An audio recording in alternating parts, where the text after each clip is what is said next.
Car owner இங்கே சோழனுக்கு கால் பண்ணி வர சொல்கிறாங்க. வர சொன்ன உடனேயே இங்கே சோழனும் கிளம்பி போகவும் செய்கிறாங்க. என்னடா காலையிலேருந்து ஃபோன் பண்ணுறேன், ஒரு ஃபோனை கூட அட்டன் பண்ண மாட்டேன்னு சொல்லி கேட்குறாங்க. அதுக்கு சோழனும், அது ஒன்றும் இல்லைண்ணே, முக்கியமான வேலை விஷயமா வெளியே போயிருந்தேன், அதனால தான் ஃபோனை எடுக்க முடியலன்னு சொல்ல, இப்படியே கிளம்பி போயிட்டே இருக்கு. வர சவாரியெல்லாம் யார் பார்த்துக்கிறது? எல்லாரும் சோழன் தான் வேணும், சோழன் தான் வேணும்னு கேட்குறாங்க. ஆனால் நீ என்னடானா ஒரு சவாரிக்கு கூட வராமல் எங்கேயாவது கிளம்பி போயிட்டே இருக்கேன்னு சொல்ல, நீங்கள் மாற்றி மாற்றி பேசுங்கண்ணே. சோழன் வரேன் நான் வந்தால் தான் போவேன்னு சொல்கிறாங்க ஒரு குரூப்பு, இன்னொருத்தாங்க சோழன் வந்தாலே கம்ப்ளைண்ட் பண்ணுறது இன்னொரு குரூப்பு அப்படின்னு சோழன் சொல்ல, நீ வாயை வச்சுட்டு சும்மா இருந்தால் அவங்க ஏன்டா வந்து கம்ப்ளைண்ட் பண்ண போகிறாங்க? பொம்பளை பிள்ளைகளை பார்த்தாலே உன் வாய் சும்மா இருக்க மாட்டுதே, அதனால தான் அவங்களும் வந்து கம்ப்ளைண்ட் பண்ணுறாங்க. சரி சரி, இன்னைக்கு ஒரு சவாரி இருக்குது, மதுரை வரைக்கும் போக வேண்டியது இருக்குது, நீ தான் போகணும் அப்படின்னு சொல்ல, இல்லைண்ணே என்னால் இன்னைக்கு முடியவே முடியாது அப்படின்னு சோழன் சொல்ல, டேய் நீ தாண்டா வரணும்னு கஸ்டமரும் கேட்டிருக்காங்க, இங்கே பாருடா கஸ்டமர் கேட்டதுனால தான் உன்னை கூப்பிட்டுட்டே இருக்கு, இல்லைன்னா நான் இதுக்கு உன்னை கூப்பிட போகிறேன்னு சொல்ல, அதானே பார்த்தேன், இல்லைனா மட்டும் இன்னைக்கு கூப்பிட்டு போறியலா என்ன அப்படின்னு அந்த சோழனும் சொல்லிட்டு இருக்கும் போது தான் நீலா கால் பண்ணுறாங்க. ஹலோ சோழன் எங்கே இருக்கீங்க அப்படின்னு சொல்லி கேட்க, ஏங்க நான் இப்போது அண்ணனை பார்க்க ஆஃபீஸ் வரைக்கும் வந்தேன், ஏதோ சவாரி இருக்குன்னு பேசிக்கிட்டு இருந்தான்னு சொல்ல, அப்படியா சவாரி விஷயமா வெளியே போகிறீங்களான்னு சொல்லி கேட்டதுமே, சாச்சா அதெல்லாம் ஒன்றும் இல்லைங்க, உங்களுக்கு ஏதாவது முக்கியமான வேலைன்னா சொல்லுங்கள், உடனே ஓடி வந்து நிற்கிறேன்னு சொல்ல, அதெல்லாம் ஒன்றும் இல்லை, முக்கியமான வேலை எனக்கு எதுவுமே கிடையாது, முதல்ல நீங்கள் சவாரியை பாருங்கள் அப்படின்னு நிலா கால் கட் பண்ண, யாருடா உன் பொண்டாட்டியானு அந்த கார் ஓனர் கேட்க, ஆமாண்ணே நானும் இப்போ செட் ஆகும் அப்போ செட் ஆகும்னு பார்த்துக்கிட்டே தான் இருக்கேன், ஆனால் நிலா அதுக்கு இடம் கொடுக்குற மாதிரியே இல்லை, எப்போ பார்த்தாலும் என்கிட்ட ஏதாவது ஒரு கோவம், அதுதான் அளவுக்கு அதிகமான கோவம் வந்துக்கிட்டே இருக்குண்ணே அப்படின்னு சொல்ல, டேய் போக போக எல்லாம் சரியாயிடும்டா, அந்த பொண்ணு உன்னை நம்பி இந்த வீட்டுக்கு வந்திருக்கு, இப்போ பாரு இந்த வீட்டோட அட்டாச்மெண்ட் ஆகி இப்போ இந்த வீட்டை விட்டு வெளியே போக மாட்டேன்னு சொல்லி இருந்துகிட்ருக்குன்னு சொல்ல, ஆமாம் நீங்கள் தான் அப்படி சொல்லிக்கணும், எப்போ கேப் கிடச்சா அந்த வீட்டை விட்டு இப்போ எல்லான்ற ஒரு நிலமையில தான் நிலாவும் இருந்துக்கிட்டு இருக்கு அப்படின்னு அங்கே சோழனும் பேசிக்கிட்டு இருக்காங்க. சரிடா நீ மதுரைக்கு போறியா இல்லையா, நேரம் வேற ஆகிட்டே இருக்கு, கஸ்டமர் வேற வெயிட் பண்ணிகிட்டே இருக்காங்க அப்படின்னு சொல்லு, சரி சரி நான் போகிறேன் அப்படின்னு எங்கள் சோழனும் சொல்லிட்டு இருக்காங்க. நிலாவும் வீட்டில் அமைதியாகவே இருந்துட்டு இருக்கும் போது தான் சேரன் வந்து கேட்குறாங்க, என்னப்பா நிலா உன் ஃப்ரெண்டு திவ்யாவை போய் பார்த்தியா, அப்போ தான் பணம் கொடுக்க வேண்டியதில் 3 பேர் சேர்ந்து ஆரம்பிச்சிடலாம், நமக்கு தேவைப்படும் போது பணம் கொடுக்கலான்னு அந்த புள்ள வந்து சொல்லிட்டு போனிச்சேப்பா அப்படின்னு சேரன் கேட்க, ஆமாண்ணே திவ்யா சொன்னதெல்லாம் சரிதானே, ஆனால் என் மனசுக்கு தான் அது கொஞ்சம் கஷ்டமாகவே இருக்குது, ஒரு ரூபா கூட நம்ம செலவு பண்ணாமல் எப்படின்னா அதில் போய்ட்டு பார்ட்னராக ஜாயின் பண்ணிக்கிறது, 5 லட்ச ரூபா கூட என்னால் இப்போ ரெடி பண்ண முடியலை, அட்லீஸ்ட் 1 லட்சமாவது ரெடி பண்ணலாமான்னு ட்ரை பண்ணிகிட்ருக்கேன், அது விஷயமாக தானே வெளியே போகலான்னு இருக்கேன் அப்படின்னு சொல்ல, ஏப்பா சோழனை கூட்டிகிட்டு போயேப்பான்னு சொல்ல, சோழனுக்கு தான் கால் பண்ணேன், அவருக்கு ஏதோ சவாரி விஷயமா வெளியே போகிறார் போல், அதெல்லாம் ஒன்றும் பிரச்சனை இல்லைண்ணே, நான் மட்டுமே போயிட்டு வரேன்னு சொல்ல, அண்ணி நான் வேணா உன் கூட வரட்டுமா அப்படின்னு உடனே பல்லவன் கேட்க, டே பல்லவா உனக்கு ஒன்றும் கஷ்டம் இல்லையே அப்படின்னு சொல்லி கேட்குறாங்க. அதெல்லாம் ஒன்றும் இல்லை நீ வீட்டில் சும்மா தானே இருக்கேன், நான் உங்கள் கூட வரேன் நீ அப்படின்னு அங்கே பல்லவனை கிளம்ப, அப்புறம் என்னென்ன நான் பல்லவனை கூட்டிகிட்டு ஏதாவது ட்ரை பண்ணி பார்க்குறேன்னு அப்படின்னு சொல்லிட்டு நிலாவும் கிளம்புறாங்க. அண்ணி நம்ம யார்கிட்ட பணத்தை கேட்க போகிறோன்னு போகும்போதே பல்லவன் கேட்க, எனக்கு அதான் தெரியல, வட்டிக்கு பணம் கொடுக்குறவங்க யார்கிட்டையாவது கேட்டு பார்க்கலான்னு ஒரு ஐடியாவில் தான் இருக்கேன், அட்லீஸ்ட் 1 லட்சம் கிடைச்சா போதும் பல்லவா, அதையாவது என் பங்குக்கு கொடுத்தோன்னு ஒரு மன திருப்தியாவது எனக்கு கிடைக்கும்ல, அதுக்காக தானே சொல்லிட்டு நிலாவும் சொல்ல, சரிங்க நீ வாங்க போகலான்னு பல்லவனு கிளம்பி போகிறாங்க. வீட்டில் நடேசனும் இறந்துக்கிட்டு இருக்க, எப்படியாவது நம்ம வீட்டு பத்திரத்தை வந்துட்டு என்னுடைய பேருக்கு மாற்றியே ஆகணும், அந்த உயில் பத்திரத்தில் இந்த டாக்குமெண்ட்டுக்கு மாற்றோன்னா என்ன நல்லடா பண்ணணும் அப்படின்னு உடனே சேரன் கேட்க, எனக்கும் அதை பற்றி ஒரு விவரமும் தெரியலப்பா, வெளியில் விசாரித்து பார்க்குறேன்ப்பா அப்படின்னு சொல்லிட்டு இருக்காங்க. எங்கள் சேரனும் அந்த நேரத்தில் தான் பாண்டி வீட்டுக்கு வர, என்ன பாண்டி இந்த நேரத்தில் வீட்டுக்கு வந்திருக்கேன்னு சொல்ல, முக்கியமான டூல்ஸ்னு அதை வீட்டிலே வச்சுட்டு போயிட்டான் தானே எடுத்துகிட்டு போகலான்னு வந்தேன்னு சொல்ல, ஆமாம் நீ வேலை கிளம்பலையானு சொல்ல, அனிஷ் வரேன்னு சொன்னான் அதான் வெயிட் பண்ணிட்டு இருக்கேன்னு இங்கே சேரனை பார்த்து சேரனும் சொல்லிட்டு இருக்காங்க. ஆமாம் அண்ணன் நான் ஒரு முக்கியமான விஷயத்தை பற்றி வக்கீல்கிட்ட கேட்டேனே, எங்கிட்ட கூட அடிக்கடி ஒரு வக்கீல் பேசுவாரேன், அதானே நம்ம சோழனும் நிலாவும் கூட அவங்கக்கிட்ட டிவோர்ஸ்க்கு அப்ளை பண்ணியிருந்தாங்க இல்லையா, அவங்க சொல்லி தானே எனக்கு விஷயமே தெரியும்னு சொல்ல, ஆமாண்டா அப்படின்னு இங்கே சேரனும் சொல்ல, ஆமாம் என்னடா சொன்னார், என்ன விஷயத்தை பற்றி கேட்டேன்னு சொல்லி கேட்குறாங்க. நம்ம உயில் பத்திரத்தில் இருக்க அப்பாவுடைய பேரை எப்படி டாக்குமெண்ட்டுக்கு வீட்டு பத்திரமா மாற்றுறதுன்னு கேட்டேன், அதுக்கு ஒன்றும் பெரிய ப்ரொசீஜர்லாம் இல்லைன்னு, உயில் பத்திரம் பதியப்பட்ட பத்திரமாக இருந்தால் பிரச்சனை இல்லை, அதுவே பதியப்படாத பத்திரமாக இருக்கிற பட்சத்தில் அதுக்கு சாட்சி கையெழுத்து போட்டவங்க யார், அப்பாவோட கூட பிறந்தவங்க யார், இவங்கெல்லாம் எதிர்ப்பு தெரிவிக்காமல் இருக்கணும், சாட்சி கையெழுத்து போட்டவங்களும் இங்கே மறுபடி வரணும், அதான் இருக்காரே பெரியப்பாவும் அத்தையும்னு சொல்லிட்டு அவங்க 2 பேரும் இந்த வீடு இனி இவங்களுக்கு தான் சொந்தம், இவருக்கே நாங்கள் ஒப்படைக்கிறோன்னு அவங்களும் ஒரு வாக்குமூலம் மாதிரி கொடுத்தா தானே இந்த வீடை டாக்குமெண்ட்டுக்கு மாற்ற முடியும். ஒருவேளை பதியப்பட்ட பத்திரமாவே அது இருந்துச்சுன்னா பிரச்சனையே இல்லைன்னு அப்பா பேரில் இருக்கதை நம்ம ஈஸியாகவே நம்ம இங்கே வந்துட்டு டாக்குமெண்ட்டுக்கு மாற்றிடலாம். அதுக்கு தாத்தாவுடைய இறப்பு சான்றிதழும் வாரிசு சான்றிதழும் தேவைப்படுதுன்னு சொன்னாருன்னு அப்படின்னு அங்கே பாண்டி சொல்ல, அதை கேட்ட உடனேயே இங்கே சேரணும் இதில் இவ்வளோ விஷயம் இருக்காடான்னு இங்கே சேரன் கேட்க, ஆமாண்ணே அதை பற்றி நான் விசாரிச்சுட்டு தானே வந்தேன், ஒன்றும் பெரிய பிரச்சனை இல்லைண்ணே, நம்ம உயில் பத்திரத்தை ஒரு ஃபோட்டோ எடுத்து அவர்கிட்ட கொடுத்து கேட்டு பார்த்தாலே தெரியும், அது பதியப்பட்டதா இருந்துச்சுன்னா நமக்கு பிரச்சனையே இல்லைண்ணே. நம்ம அப்பாவுடைய அதான் நம்ம தாத்தாவுடைய இறப்பு சான்றிதழும் கூடவே இவருக்கு இவர் தான் வாரிசுன்ற மாதிரியான ஒரு வாரிசு சான்றிதழும் தேவைப்படுதுன்னு சொல்ல, அதெல்லாம் எடுத்து வைக்கலையே அப்படின்னு நடேசன் சொல்ல, நீங்கள் எதைத்தான் சரியாக பண்ணியிருக்கீங்கன்னு உடனே பாண்டி கோபத்தில் நடேசனை திட்ட வராங்க. அதுக்கு உடனே சேரணும், டேய் கொஞ்சம் அமைதியாக இருடா, அதெல்லாம் இல்லாமல் இருக்காது நிச்சயமாக இருக்கும் அப்படின்னு சொல்ல, டேய் அதெல்லாம் என்கிட்ட இல்லைடா, ஏற்கனவே இது சம்மந்தமாக அவங்க டாக்குமெண்ட்டுக்கு பேர் மாற்றணும்னு உன் பெரியப்பாவும் அத்தையும் தான் அதெல்லாமே வச்சுருந்தாங்க, அந்த டாக்குமெண்ட் எல்லாம் உங்ககிட்ட தாண்டா இருக்கும் அப்படின்னு சொல்ல, போச்சு நம்ம நல்லா இருக்கதை அவங்களுக்கு பிடிக்கவே பிடிக்காது, இந்த வீட்டு பத்திரம் நம்ம பேரில் இருக்கும்போதே அந்த ஆட்டம் ஆடினாங்க, இப்போ என்னடானா அது உயில் பத்திரத்துலேருந்து உங்களுடைய பேரை டாக்குமெண்ட்டுக்கு மாற்றணும்னா அவங்க அதை கொடுத்தாங்கன்னே பண்ணலான்னு சொல்ல, அதெல்லாம் ஈஸியாக வாங்கிடலாண்டா பாண்டி, நீ இதை பற்றி கவலைப்படாதடா பாண்டி அப்படின்னு சேரன்னு சொல்ல, வாங்கி தானே ஆகணும், அப்போ தானே வீடு நம்ம பேருக்கு முழுசாமான மாதிரி இருக்கும், இல்லைனா அவங்க திரும்ப திரும்ப ஏதாவது பிரச்சனை பண்ணிகிட்டே இருப்பாங்கன்னு சொல்ல, பார்த்துக்கலாம் விடு அப்படின்னு சொல்லிட்டு இருக்காங்க. நடேசன் அந்த நேரத்தில் யோசனையில் இருக்காங்க, எப்படியாச்சும் இருந்தாலும் அவங்க 2 பேர்கிட்ட என்னுடைய வாரிசு சான்றிதழும் அந்த இறப்பு சான்றிதழும் இருக்குது, அது 2ஐயும் எப்படியாவது வாங்கி ஆகணும்னு நடேசன் ஒரு முடிவில் தான் இருக்காங்க. இந்த நேரத்தில் தான் இங்கேருந்து கிளம்பின சோழனும் இங்கே சவாரிக்காக போயிட்டுருக்காங்க.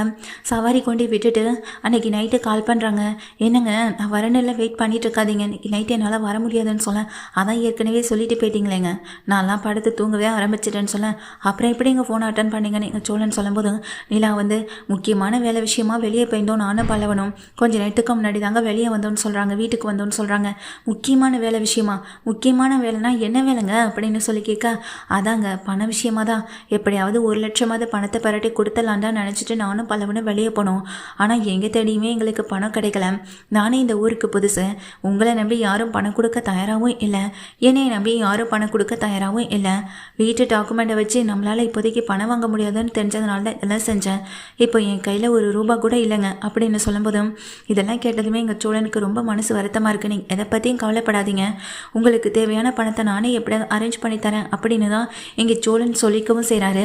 சோழனும் ஃபோன் பேசிட்டு வச்சிடறாங்க. அடுத்த நாள் நிலா வீட்டில் இருக்காங்க. நிலா வீட்டில் இருந்துட்டு இன்றைக்கி திவ்யாவை போய் பார்த்துட்டு வரலான்னு இருக்கேன்னு சொல்ல, என்னப்பா முடிவெடுத்திருக்கேன், நீ அவங்க கூட சேர்ந்து பிஸ்னஸ் பண்ணப்பாம், நான் எப்படியாச்சும் இன்ஜினியர்கிட்டையோ இல்லை வேறு யார்கிட்டையோ இருந்தாது எப்படியாவது பணத்தை புரட்டி தரேன்னு எங்கள் சேரன்னு சொல்ல, இல்லைண்ணே அதெல்லாம் ஒன்றும் வேணாண்ணே, நான் இப்போதைக்கு ஜாயின் பண்ணிக்கிறேன்னு, ஜாயின் பண்ணிவிட்டு பிறகு கொஞ்சம் கொஞ்சமாக பணத்தை கொடுக்கலான்னு இருக்கேண்ணே அப்படின்னு சொல்ல, ரொம்ப சந்தோஷம் பண்ணிடலாம், நீ ஒரு நல்ல முடிவெடுத்திருக்க, அதை நினைக்கும் போது எனக்கே ரொம்ப நிம்மதியாகவும் மனசுக்கு திருப்தியாகவும் இருக்குன்னு சேரன் சொல்லும்போதும் நடேசன் கேட்குறாங்க, இங்கே பாருப்பா, உனக்காக இந்த வீட்டு அடமானம் வச்சு பணத்தை கொடுக்கலான்னு நான் முடிவு பண்ணிட்டேன், என் அண்ணன் கிட்ட இருக்க அந்த இறப்பு சான்றிதழையும் வாரிசு சான்றிதழையும் எப்படியாச்சும் நான் வாங்கிடுறேன், அது வாங்கிட்டா போதும், அப்புறம் இந்த டாக்குமெண்ட்டை மாற்றிடலாம், பேங்கில் போய் அடமானம் வச்சிடலாம் அப்படின்னு சொல்லும்போது, எப்படி நீங்கள் கேட்டோன்னே கொண்டு வந்து இந்தா அப்படின்னு சொல்லி கொடுக்க போகிறாங்களா, கண்டிப்பாக கொடுக்க மாட்டாங்க, பின்ன எதுக்கு நீங்கள் ரிஸ்க் எடுக்கிறீங்கன்னு பாண்டி சொல்லும்போது, டேய் என்னடா என்ன பேசுகிறேன், ரிஸ்க் எடுத்தால் தானடா எதுவுமே வாழ்க்கையில் நமக்கு சாதிக்க முடியும், இது என்ன பெரிய ரிஸ்கா, அவனை 2 தட்டு தட்டினா எடுத்துகிட்டு வந்து கொடுக்க போகிறான், இதில் என்ன ரிஸ்க் இருக்குது அப்படின்னு எங்கள் சேரனை பார்த்து பாண்டியை பார்த்தும் சேரனை பார்த்தும் சொல்கிறாங்க நடேசனும். அங்கிள் எனக்காக ஏதாவது அந்த வீட்டுக்கு முன்னாடி போய் பிரச்சனை பண்ணாதீங்க, அப்புறம் போலீஸ் ஸ்டேஷன் கேஸ்னு அது தனியாக நம்ம அலைய வேண்டியது இருக்கும் அப்படின்னு சொல்ல, அதெல்லாம் நீ ஒன்றும் கவலைப்படாத பண்ணிடலாம், இதை நான் நேக்காக டீல் பண்ணிக்கிறேன்னு அங்கே நடேசன் சொல்லிட்டு இருக்காங்க. சரிண்ணே அப்போ நான் கிளம்புறேன்னு இல்லை வீட்டிலேருந்து கிளம்பிட்டு இருக்காங்க. அப்போன்னு பார்த்து எங்கள் அப்போ தான் சோழன் வந்து நிற்கிறாங்க. சோழன் வண்டியை கொண்டு வந்து எடுத்துட்டு நிலா முன்னாடி நிற்க, என்ன சோழன் இவ்வளோ சீக்கிரம் வந்துட்டீங்க, கொஞ்சம் டைம் ஆகும்னு சொன்னீங்க அப்படின்னு சொல்ல, சரி அப்போ நான் கிளம்புறேன்னு சொல்லும்போது எங்கெங்கே கிளம்பிட்டீங்க அப்படின்னு சொல்லிட்டு கேட்குறாங்க. அதாங்க புது பிஸ்னஸ் ஆரம்பிக்கணும்னு சொல்லியிருந்தல, அது விஷயமா தாங்க பார்க்க போகிறேன்னு சொல்லும்போதும், அதுக்கு அவசியமே இல்லை, முதல்ல நீங்கள் உள்ளே வாங்க அப்படின்னு கூட்டிகிட்டு போகிறாங்க சோழனும். ஏங்க என்னாச்சு அப்படின்னு இங்கே சோழனை பார்த்து கேட்குறாங்க நிலாவும். எனக்கு ரொம்ப டைம் ஆகிடுச்சு சோழன், நீங்கள் விளையாடிட்டு இருக்கீங்க அப்படின்னு நிலா கொஞ்சம் கோவத்தை காட்ட, முதல்ல நான் சொல்ல வர விஷயத்தை கேளுங்கங்க, அதுக்கப்புறமா நீங்கள் அதில் போயிட்டு ஒர்க் பண்ணணுமா வேண்டாமான்றதையும் முடிவு பண்ணுங்கங்க அப்படின்னு சோழன் வந்துட்டு சொல்கிறாங்க நிலா கிட்ட. என்ன விஷயம் அப்படின்னு வீட்டில் இருக்க எல்லாருமே சோழன் கிட்டே கேட்க, நேற்று நைட்டு ஒரு சவாரி விஷயமா வெளியே போயிருந்தல அப்படின்னு சொல்லிட்டு இருக்கும்போதே 2 கார் வந்து நிற்கவும் செய்யணும். 2 கார்லேருந்து நிறைய ஆட்கள் இறங்கி உள்ளே வரவும் செய்கிறாங்க. யாருன்னு வீட்டில் இருக்க யாருக்குமே தெரியலை. யாருடா இது அப்படின்னு நடேசன் பார்த்துட்டே இருக்கா. உள்ளே வரவங்க நிலாவை மீட் பண்ணுறாங்க. இங்கே உள்ளே வந்ததுமே ஞாபகம் இருக்காமா அப்படின்னு சொல்லும்போது, அப்போ நிலாவும் நல்லா ஞாபகம் இருக்குது சார், நான் ஆஃபீஸில் ஒர்க் பண்ணேன், அந்த ஆஃபீஸ்க்கு நீங்கள் வந்திருந்தீங்க, எனக்கு நல்லா ஞாபகம் இருக்குது சார், அந்த ஆஃபீஸில் மீட்டிங் விஷயமா வந்திருந்தது, என்னுடைய கான்டாக்ட் அதாவது நான் கொடுத்த அந்த விஷயம் எல்லாமே பிடிச்சி போனதுன்னு சொன்னது நல்லாவே ஞாபகம் இருக்குன்னு நிலா சொல்ல, ஆமாம் சார் என்ன விஷயமா வந்திருக்கீங்கன்னு சொல்ல, உங்களை நாங்கள் எங்கள் கம்பெனிக்கே எடுத்துக்கலான்னு முடிவு பண்ணிட்டோன்னு சொல்ல, நல்லா திறமையாக இருக்கவங்க எதுக்காக கஷ்டப்படணும், அதை நேரடியாகவே எங்களுடைய கம்பெனிக்கு உங்களை ஜாயின் பண்ணிக்கலான்னு இருக்கோம் அப்படின்னு சொல்கிறாங்க. இதை கேட்டதுமே நிலாவுக்கு ரொம்ப பெரிய ஷாக்காக இருக்குது. என்ன சார் சொல்கிறீங்கன்னு கேட்க, ஆமாம்மா நேற்று நைட்டு என்னுடைய கார் ரிப்பேர் ஆகிடுச்சு, வழியில் உங்கள் ஹஸ்பண்டை தான் பார்த்தேன், அவர் சவாரி முடிச்சுட்டு வரும்போது தான் என்னை மீட் பண்ணார், அதுக்கப்புறமா அவர் தான் என்னை கூட்டிகிட்டு போயிட்டு கம்பெனியில் எங்கள் விடவும் செஞ்சார். அவரை நம்பி போகிறதுக்கும் கொஞ்சம் பயமாக தான் இருந்தது, ஏன்னா கையில் ஒரு பெட்டி நிறைய பணமும் வச்சுருந்தேன், ஆனால் ரொம்ப சகஜமாக சந்தோஷமாக தான் இருந்தார். அது மட்டும் ஆனால் ரொம்ப சகஜமாக ஜாலியான டைப்பாக என்கிட்ட பேச்சு கொடுத்துட்டு தான் வந்திருந்தார். அது மட்டும் இல்லைம்மா, இந்த பணம் ரொம்ப முக்கியமான பணம், அதை கொண்டு போயிட்டு ஆஃபீஸில் ஒப்படைக்க வேண்டியது என்னுடைய கடமை. அதை ஒப்படைக்கிறதுக்காக போகும்போது தான் இடையில பெரிய பிரச்சனை ஆகிட்டு, அதுலேருந்து என்னை காப்பாற்றினதும் என்கிட்ட இந்த பணத்தை காப்பாற்றினதும் இந்த சோழன் தான். சோழனுக்கு ஒரே ஒரு உதவி, அவர் என்கிட்ட கேட்டுக்கிட்ட விஷயம், இவ்வளோ பெரிய கம்பெனியாக இருக்குது, இதில் என் ஒய்ஃபை வந்துட்டு ஜாயின் பண்ணிக்க முடியுமான்னு கேட்டார். அப்போது அவர் சொல்லும்போது எனக்கு தெரியலை அது நீயாக தான் இருக்குன்னு. ஆமாம், நீ பழைய கம்பெனியில் வேலை பார்த்தது என்னாச்சுமான்னு சொல்ல, சின்ன பிரச்சனை சார் அந்த கம்பெனி ஓனருக்கும் எனக்கும், அதனால தான் நான் அந்த கம்பெனியை விட்டு வெளியே வந்துட்டேன், எக்ஸ்பீரியன்ஸ் சர்டிஃபிகேட் கூட எனக்கு அவர் கொடுக்கலன்னு நிலா சொல்ல, இங்கே சோழன் சொன்னாருமா அப்படின்னு இங்கே சொல்லவும் செய்கிறாங்க. நீ எதுக்கும் ஃபீல் பண்ண வேணாம், எக்ஸ்பீரியன்ஸ் சர்டிஃபிகேட் இருந்தால் தான் உன்னை கம்பெனியில் எடுத்துப்படலாம் கிடையாது, அதை விட பெரிய கம்பெனிமா என்னுடைய கம்பெனி, நீ அங்கே வந்து தாராளமாக ஒர்க் பண்ணலாம் அப்படின்னு அவர் சொல்ல, இதை கேட்ட நிலாவுக்கு பயங்கர சந்தோஷமாகவே இருக்கு. நிலா ஒரு நிமிஷம் அங்கே வானத்தில் பறக்க தான் செய்கிறாங்க. சார் நிஜமாவா தான் அப்படின்னு சொல்லும்போது, ஆமாம்மா இதில் எனக்கு எந்த ஆட்சேபனையும் இல்லை, நீங்கள் தாராளமாக என்னுடைய கம்பெனியில் ஜாயின் பண்ணிக்கலாம் எப்போனாலும் அப்படின்னு சொல்லும்போது, இதை கேட்டதுமே நிலா ரொம்ப சந்தோஷப்படுறாங்க. அது மட்டும் இல்லாமல் சோழனுக்கு பெரிய நன்றியை சொல்லிட்டு போகணும் அப்படின்றதுக்காக தான் நான் வீடு தேடி வந்தேன், ரொம்ப நன்றின்னு சோழனை கட்டிப்பிடிக்க சோழனுக்கும் ரொம்ப சந்தோஷமாக இருக்குது. சரி அப்போ நான் கிளம்புறேன்னு அவர் கொஞ்சம் நேரத்தில் அங்கேருந்து விசிட்டிங் கார்டு கொடுத்துட்டு அங்கேருந்து கிளம்பி போகவும் செய்ய, பாண்டியன் அதுக்கப்புறம் பல்லவன் சேரன் நடேசன் எல்லாமே சோழனை பாராட்டவும் செய்கிறாங்க. பணத்தை நீ ஒப்படைச்சியாடா சோழா அப்படின்னு கேட்க, ஆமாண்ணே, அடுத்தவங்க பணம் நமக்கு எதுக்கு, ஒரு ரூபாயாக இருந்தாலும் நம்ம கஷ்டப்பட்டு வர்றதுல தானே இருக்குது, நம்ம உழைப்பில் வர பணம் தானே நமக்கு என்றைக்குமே நிலைக்கும், ஆனால் அதுக்காக அந்த பணத்தை எடுத்து நான் எப்படின்னா செலவு பண்ண முடியும், அதை மட்டும் இல்லைண்ணே அந்த பணத்தை திருட வந்தவங்களையும் அடித்து விரட்டிட்டேனே அப்படின்னு சொல்ல, ரொம்ப சந்தோஷம்டா, உங்ககிட்ட இப்படிப்பட்ட ஒரு நல்ல விஷயம் இருக்குல்ல, எனக்கு அதுவே போதுண்டான்னு சொல்ல, ரொம்ப தேங்க்ஸுங்க, நீங்கள் மட்டும் செஞ்ச உதவி, நீங்கள் செஞ்ச உதவியால் எனக்கு நல்லது நடந்திருக்கு அப்படின்னு நிலா ஒரு நிமிஷம் இங்கே ரொம்ப ரொம்ப ஹாப்பியாக இருக்காங்க. ஏன் தன்னை அறியாமல் சோழனை கட்டிப்பிடிச்சு இங்கே ஹக் பண்ணிவிட்டு ஓடவும் செய்கிறாங்க. இது எல்லாமே சோழனுக்கு ரொம்ப புதுசாகவும் வித்தியாசமாகவும் சந்தோஷமாகவும் இருக்குது. உடனே இந்த விஷயத்தை ராகுவுக்கு கால் பண்ணுறாங்க. என்னால் என்னைக்கு எதுவுமே கிழிக்க முடியாதுன்னு சொன்னலை, நான் என்ன கிழிக்கிறேன்னு நீ பாருன்னு சொன்னலை, இப்போ நான் கிழிக்கிறத நீ பார்க்க தான் போகிறேன்னு சொல்ல, என்னாச்சு இப்போ எதுக்கு என்கிட்ட ஃபோன் போட்டு எப்படி பேசிக்கிட்டு இருக்க நிலாவை பார்த்து ராகு கேட்குறாங்க. அதுக்கு நிலாவும் உடனே ராகு கிட்ட, உன்னை விட பெரிய கம்பெனியில் எனக்கு பெரிய ஒரு வேலை கிடச்சிருக்கு, நல்ல சம்பளம் நல்ல வேலை, நான் இன்னைக்கு ஜாயின் பண்ண போகிறேன், அதை உன்கிட்ட தான் முதல்ல சொல்லணும்னு நினச்சேன்னு சொல்ல, பரவாயில்லையே இந்த விஷயத்தை என்கிட்டையாவது முதல்ல சொல்லணும்னு நினச்சிங்களே அப்படின்னு சொல்ல, ஆனால் இந்த வேலை எனக்கு கிடைச்சதே என்னுடைய ஹஸ்பண்ட் தான் காரணம், என் ஹஸ்பண்டுடைய நல்ல குணம் தான் காரணம், அவர் எடுத்த முயற்சி தான் காரணம், அதனால தான் எனக்கு இந்த ஒர்க்கும் கிடச்சிருக்குன்னு கடைசி அந்த விஷயத்த சொன்னதும் ராகு சட்டுன்னு கோவமாயிடுறாங்க. இனிமே என்கிட்டயோ இல்லை உன்கிட்ட ஜாயின் பண்ணி வேலை பார்க்க வராங்கள்ல அவங்க கிட்டேயோ உன்னுடைய பணத்து முறையும் உன்னுடைய ஆணவத்து முறையும் காட்டாமல் ஒழுங்காக வேலை பார்த்தா நீயும் கம்பெனியில் நல்ல நிலைமைக்கு வரலாம் அப்படின்னு சொல்லிட்டு ராகுடைய ஃபோனை கட் பண்ண நிலாவுக்கு மனசு முழுக்க திருப்தியாகவும் சந்தோஷமாகவும் இருக்கு. உடனே திவ்யாவுக்கு கால் பண்ணுறாங்க. சாரி திவ்யா, நீ ஜாயின் பண்ண சொன்ன, ஆனால் என்னால் முடியலை, எனக்கு ஒரு நல்ல கம்பெனியில் நல்ல வேலை கிடச்சிருக்கு அப்படின்னு சொல்ல, இட்ஸ் ஓகே நிலா, உன்னை நான் கம்பல் பண்ணலை, ஆனால் உன்னை மாதிரி ஒரு டேலண்டான பர்சனை விட்டுடக்கூடாதுன்னு தான் நினச்சேன், ஆனால் உனக்கு நல்ல கம்பெனியில் வேலை கிடச்சிருக்குன்னு சொல்லும்போதே எனக்கு சந்தோஷமாக தான் இருக்குது, நான் ஷோபனா கிட்ட சொல்லிக்கிறேன் அப்படின்னு திவ்யா சொல்கிறாங்க. சாரி திவ்யா, தப்பாக எதுவும் நினச்சிக்காதன்னு சொல்ல, இட்ஸ் ஓகே நீலா, நான் அதெல்லாம் எதுவும் தப்பாக நினச்சிக்கல அப்படின்னு சொல்லவும் செய்கிறாங்க.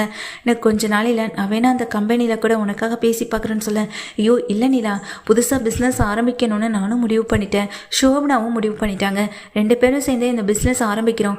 உனக்கு எப்போ அதில் ஜாயின் பண்ணிக்கணும்னு தோணுதோ அப்போ நீ எப்போனாலும் ஜாயின் பண்ணிக்கோ, அதை பற்றி எங்களுக்கு எந்த ஆட்சேபனே இல்லை அப்படின்னு நிலாவுக்கிட்ட இங்கே திவ்யாவும் சொல்கிறாங்க. திவ்யா சொன்னதை கேட்டதும் நிலாவுக்கு மனசுக்கு கொஞ்சம் சந்தோஷமாக தான் இருக்கு. ரொம்ப தேங்க்ஸ் சோழன் ஃபோனை வச்சுட்டு சோழன் கிட்ட வந்துட்டு பேசிக்கிட்டு இருக்காங்க. சோழனும் எங்கள் நிலா கிட்ட, இங்கே பாருங்கங்க, அந்த ராகுவுக்கு முன்னாடி நீங்கள் ஜெயிச்சே காட்டணும், ஜெயிச்சு அவங்க முகத்தில் கரியை பூசணுங்க, அது உங்கள் திறமை உங்கள் கையில் இருக்குது, நிச்சயமாக அதை நீங்கள் நடத்துப்பீங்கன்னு எனக்கு தெரியும், அதை நான் உங்களுக்கு சொல்லணும்னு அவசியம் இல்லைன்னு சொல்லிட்டு சோழன் உள்ளே போக, நிலாவுக்கு சோழன் மேலே இருக்க மதிப்பு மரியாதைன்னு எல்லாமே இப்போ முன்னை விட அதிகமாக கூடுதலாக வரவும் செய்யுது.